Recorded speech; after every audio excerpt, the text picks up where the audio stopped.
दिल्ली में होने वाले विधानसभा चुनाव से पहले राज्य में सियासी घमासान मचा हुआ है। बीजेपी और आम आदमी पार्टी लगातार एक दूसरे पर निशाना साध रही है। इस बीच दिल्ली के पूर्व मुख्यमंत्री और आम आदमी पार्टी के संयोजक अरविंद केजरीवाल ने एक चुनावी सभा को संबोधित करते हुए बीजेपी पर जोरदार हमला बोला है। उन्होंने रामायण से जुड़ा एक किस्सा सुनाते हुए बीजेपी नेताओं पर गंभीर आरोप लगाए हैं। केजरीवाल के बयान को बीजेपी ने सनातन का अपमान बता दिया है। क्या है पूरा मामला? दिल्ली चुनाव से पहले कैसे इस तरह के बयानों पर सियासत गरमाई है, आइए जरा आपको बताते हैं। अरविंद केजरीवाल ने 20 जनवरी को एक चुनावी सभा को संबोधित किया। रामायण के एक प्रसंग का जिक्र किया और कहा कि एक दिन भगवान राम खाने का इंतजाम करने जंगल में गए। वो माता सीता को झोपड़ी में ही छोड़ गए थे। लक्ष्मण को माता सीता की रक्षा करने के लिए कहा था। इतने में रावण सोने का हिरण बनकर आया। केजरीवाल ने बीजेपी पर निशाना साधते हुए कहा कि ये बीजेपी वाले वही सोने के हिरण की तरह हैं। इनके चक्कर में मत जाना, नहीं तो आप सभी का भी हरण हो जाएगा। सोने के हिरण के चक्कर में झुग्गी वाले न पड़ जाएं। केजरीवाल का ये बयान जिससे कि हंगामा मचा हुआ है, सुनिए। रामचंद्र जी को 14 साल का वनवास हो गया था, तो एक दिन रामचंद्र जी खाने का इंतजाम करने जंगल में गए। माता सीता को अपनी झोपड़ी में छोड़ गए और लक्ष्मण को बोले कि तू सीता मैया की रक्षा करेगा। इतने में रावण आया सोने का हिरण बनके। आया कि नहीं आया? सोने का हिरण बनके आया। सीता मैया लक्ष्मण को बोली मेरे को ये हिरण चाहिए। लक्ष्मण बोला ना मैया, भगवान राम कह के गए हैं कि मेरे को आपकी रक्षा करनी है। उसने बोली नहीं, मैं तेरे को आदेश देती हूं, जाओ और हिरण को पकड़ के लाओ। लक्ष्मण के पास चारा नहीं था। लक्ष्मण चला गया और वो रावण अपना वेश चेंज करके और सीता मैया का हरण करके ले गया। ये बीजेपी वाले भी उस सोने के हिरण की तरह हैं। इनके चक्कर में मत आ जाना, नहीं तो हरण हो जाएगा आपका सबका। इनके सोने के हिरण के चक्कर में झुग्गी वाले ना पड़ जाएं। ये आजकल आ रहे कैरम खेल रहे हैं आपके बच्चों के साथ, फोटो खिंचवा रहे हैं आपके बच्चों के साथ। यही चुनाव के बाद आपकी झुग्गी बुलडोजर लेके आएंगे झुग्गी तोड़ने के लिए। अरविंद केजरीवाल के इस बयान पर अब बीजेपी बुरी तरह भड़क गई है। बीजेपी ने केजरीवाल के बयान को सनातन का अपमान बताया है। बीजेपी के प्रवक्ता प्रदीप भंडारी ने अरविंद केजरीवाल को चुनावी हिंदू बता दिया है। देखिए, अरविंद केजरीवाल जी एक चुनावी हिंदू हैं। वो और उनके आका राहुल गांधी जी के रग रग में तुष्टीकरण है। जिसको रामायण का अल्प ज्ञान हो, जो रटकर भी रामायण सही तरीके से जनता के सामने नहीं रख पाए, जिसका इतिहास ये है कि जिसकी दादी या नानी ये कहा करती थी कि प्रभु श्री राम का मंदिर अयोध्या में नहीं बनना चाहिए, जो हर दिल्ली की जमीन वक्फ को देने की बात करता था, वो अरविंद केजरीवाल जी का आज चुनावी हिंदू चेहरा दिल्ली और देश की जनता के सामने आ चुका है। दिल्ली बीजेपी के अध्यक्ष वीरेंद्र सचदेवा ने कहा कि जिस प्रकार से रामायण की गलत व्याख्या और हमारे धर्म का अपमान करने की कोशिश हुई है, अरविंद केजरीवाल द्वारा ये पहली बार नहीं हुआ है। ये अधर्मी लोग हैं। प्रभु श्री रामायण चरित्रमानस की जिस तरह से गलत व्याख्या की गई है, जिस तरह से हमारे सनातन और हमारे हिंदू धर्म को अपमान करने की कोशिश अरविंद केजरीवाल द्वारा की गई, ये पहली बार नहीं है। ये अधर्मी लोग हैं। इनकी नानी इनको क्या सुनाती थी हमें नहीं पता, लेकिन ये कहते थे कि राम मंदिर नहीं बनना चाहिए। आज चुनाव सर पे है तो इनको राम मंदिर के सब सारे मंदिर याद आते हैं। और जिस तरह से कल इन्होंने ये कहा है कि राक्षण सोने का हिरण बन के आया था, ये अभी तक शीश महल के उस गोल्ड प्लेटेड सोने से बाहर नहीं आया है। तो इनको गोल्ड इतना प्यारा है कि इनको हर जगह सोना ही दिखता है। तो मैं तो ये कहना चाहूंगा कि आज हम यहाँ आकर प्रभु श्री राम से, प्रभु श्री हनुमान से हमने तो क्षमा याचना की है कि हमारे धर्म, हमारे सनातन को उन्होंने गलत रूप से व्याख्यान किया है, उसके लिए कम से कम हम तो आज उपवास करेंगे। बीजेपी के सांसद मनोज तिवारी इस पर कहते हैं कि चुनाव के दौरान अरविंद केजरीवाल चुनावी हिंदू बनने की कोशिश करते हैं। उन्होंने जो भी बातें कही है उनसे साबित होता है कि उनका हिंदू धर्म और सनातन से दूर दूर तक कोई संबंध ही नहीं है। देखिए, बड़ी अच्छी बात है कि माता सीता के संदर्भ में कुछ बातें हुई हैं और संजोग से आज में जब निकल के जिस शॉल को लेके चला वो मधुबनी पेंटिंग का शॉल है। मैं कल अरविंद केजरीवाल का बयान सुनने के बाद मुझे जरा भी हैरानी नहीं है, क्योंकि हमें ये पता है कि अरविंद केजरीवाल चुनाव में चुनावी हिंदू बनने की कोशिश करते हैं। कल अरविंद केजरीवाल का पोल पट्टी मां शारदा ने साक्षात आकर के खोल दिया है। कहते हैं ना कि विनाश काले विपरीत बुद्धि। तो इस 5 फरवरी के चुनाव के पहले जो बातें कल कही हैं अरविंद केजरीवाल ने, उसने बता दिया कि इस व्यक्ति का सत्य सनातन से, हिंदू धर्म से, राम की कहानियों से कोई दूर दूर तक सरोकार नहीं है। आप बताइए, दुनिया को पता है,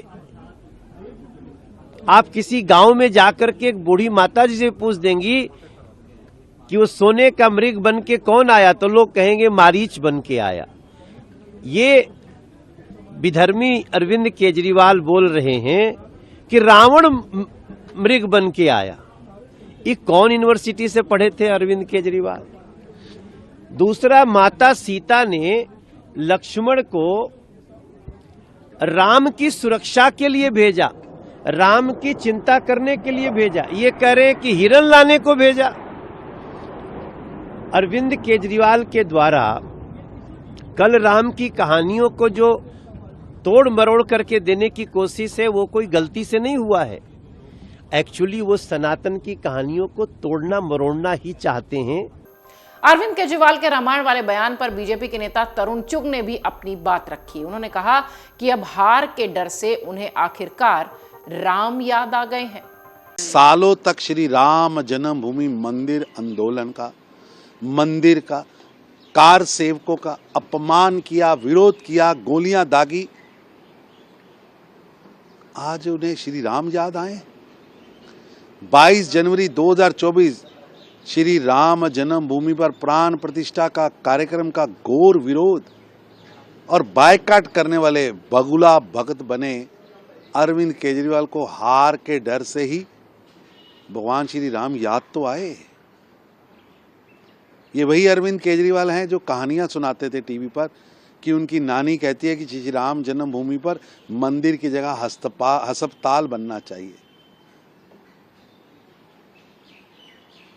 श्री राम जन्मभूमि का विरोध कर रहे केजरीवाल का असली चेहरा सामने आ चुका है। मुंह में राम राम, बगल में छुरी लिए दंगा की फैक्ट्री चलाने वाले सरगना खड़े हैं। वहीं केजरीवाल के इस बयान की कांग्रेस ने भी तीखी आलोचना की। कांग्रेस के सांसद प्रमोद तिवारी ने कहा कि अरविंद केजरीवाल नकली हैं। चुनाव में जब भाजपा नकली हिंदू, नकली मुसलमान, नकली सिख, नकली ईसाई बनती है, तो ये समस्या आम आदमी पार्टी को भी आती है जब नकली बनते हैं, और उनको भी आती है क्योंकि चुनाव में ये लोग सब नकली बन जाते हैं। अब रामायण तो मेरे ख्याल से रामचरितमानस हर हिंदू घर में पढ़ी जाती है। सबको मालूम है कि जब रावण गया था तो निसंदेह मारीच आया था हिरण का रूप गोल्डन धर के, तभी सीता जी ने तो भेजा था उसे लेने के लिए। तो ये तो ऐतिहासिक तथ्य सबको मालूम है। अब नए तथ्य या नई रामायण लिख रहे हों केजरीवाल जी, तो प्रकाशन में जब आ जाएगी तो पढ़ के हम बोलेंगे। पर मैं इतना जानता हूं, जो अब तक रामायण पढ़ी है उसमें मारीच हिरण का रूप धारण करता है, कालनेमी। केजरीवाल के बयान पर स्वाति मालीवाल ने भी निशाना साधा। स्वाति ने अपने सोशल मीडिया पोस्ट में लिखा कि रामायण में तो राक्षस मारीच रावण के साथ आया था और उसने सोने के हिरण का रूप लिया था। सीता माता ने लक्ष्मण जी से नहीं, श्री राम से सोने का हिरण लाने के लिए कहा था। आप चुनाव आते ही हिंदू बन जाते हैं। आज आपसे रट्टा लगाने में थोड़ी सी गलती हो गई।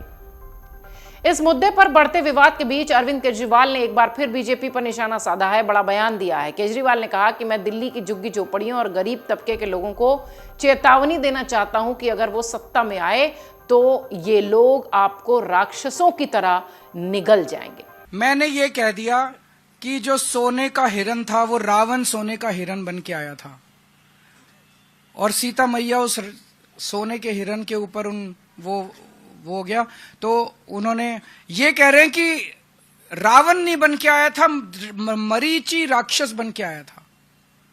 तो मेरी वो पूरी भारतीय जनता पार्टी आज धरने पे बैठी है मेरे घर के सामने कि मैंने रावण का अपमान क्यों किया, मैंने रावण का अपमान कैसे कर दिया। पूरी भारतीय जनता पार्टी, इनको रावण से इतना प्यार है, राक्षसी प्रवृत्ति है इन लोगों की। मैं दिल्ली के झुग्गी वालों को और गरीब तबके को खासकर चेताना चाहता हूं कि अगर ये आ गए तो ये राक्षसों की तरह निगल जाएंगे आप लोगों को। बीजेपी नेताओं के बयान पर पलटवार करते हुए आम आदमी पार्टी के नेता मनीष सिसोदिया ने अपनी सोशल मीडिया पोस्ट में लिखा कि कल केजरीवाल जी ने एक जनसभा में रावण से जुड़ी एक टिप्पणी की और पूरी बीजेपी तुरंत रावण के बचाव में कूद पड़ी, जैसे वो खुद रावण के ही वंशज हों। इनकी राजनीति इतनी नीचे गिर चुकी है कि अब ये रावण जैसे प्रतीकों का सहारा लेकर अपनी झूठी बयानबाजी को सही ठहराने में जुटे हैं। मैं दिल्ली की जनता से कहना चाहता हूं कि इनकी असली मंशा को पहचानिए।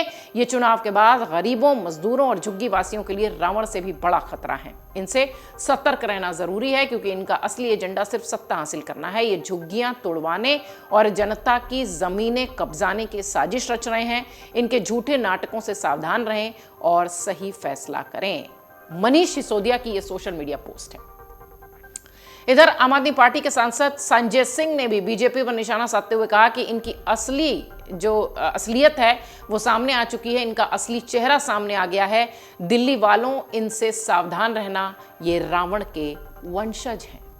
बीजेपी का एक ही नारा, रावण है आदर्श हमारा, तो उनके आदर्श रावण है। मैं बहुत हैरान हूं कि पूरी की पूरी भारतीय जनता पार्टी उपवास कर रही है, अनशन कर रही है। किस बात पे? कह रहे रावण का अपमान कर दिया, रावण का अपमान कर दिया। अजीब हाल है, अजीब हाल है। इसका मतलब साबित हो गया कि भारतीय जनता पार्टी रावण को अपना वंशज मानती है। इसलिए मैं दिल्ली के लोगों से कहना चाहता हूं, इनसे सावधान रहना। ये तो रावण के अपमान पे मैदान में आ गए। बताइए, इनका असली चरित्र चुनाव के पहले दिल्ली और देश के लोगों को पता चल गया। उपवास कर रहे हैं भाजपा, कह रहे केजरीवाल जी ने रावण का अपमान कर दिया। दिल्ली में 70 विधानसभा सीटों पर 5 फरवरी को वोटिंग होनी है। 8 फरवरी को नतीजे आएंगे। साल 2020 के विधानसभा चुनाव की अगर बात करें तो 70 में से 62 सीटों पर आम आदमी पार्टी ने जीत हासिल की थी। बीजेपी की झोली में 8 सीटें आई थी। बीजेपी ने 8 सीटों पर ही अपना दबदबा दिखाया था, कांग्रेस के हिस्से कुछ नहीं गया था। इसके ठीक पहले 2015 का चुनाव याद करिए तो उस वक्त भी विधानसभा चुनाव में आम आदमी पार्टी की 67 सीटें आई थी और तब बीजेपी के हिस्से 3 सीटें आई थी। कांग्रेस ने इन दोनों ही चुनाव में अपना कोई खाता नहीं खोला था। इस बार एंटी इनकम्बेंसी, सत्ता विरोधी लहर की बात लगातार राजनीतिक विश्लेषक कह रहे हैं और ये भी कह रहे हैं कि हो सकता हो इस बार आम आदमी पार्टी इस तरह के प्रचंड बहुमत के साथ ना नजर आए। हालांकि 8 फरवरी ये तय करेगा कि किसके विश्लेषण, किसका अनुमान सही होता है और किसका गलत। फिलहाल बयानों को लेकर जमकर सियासत दिल्ली चुनाव से पहले नजर आ रही है। अमर उजाला जीवांजलि के सारथी की मदद लें और महाकुंभ में स्नान जरूर करें।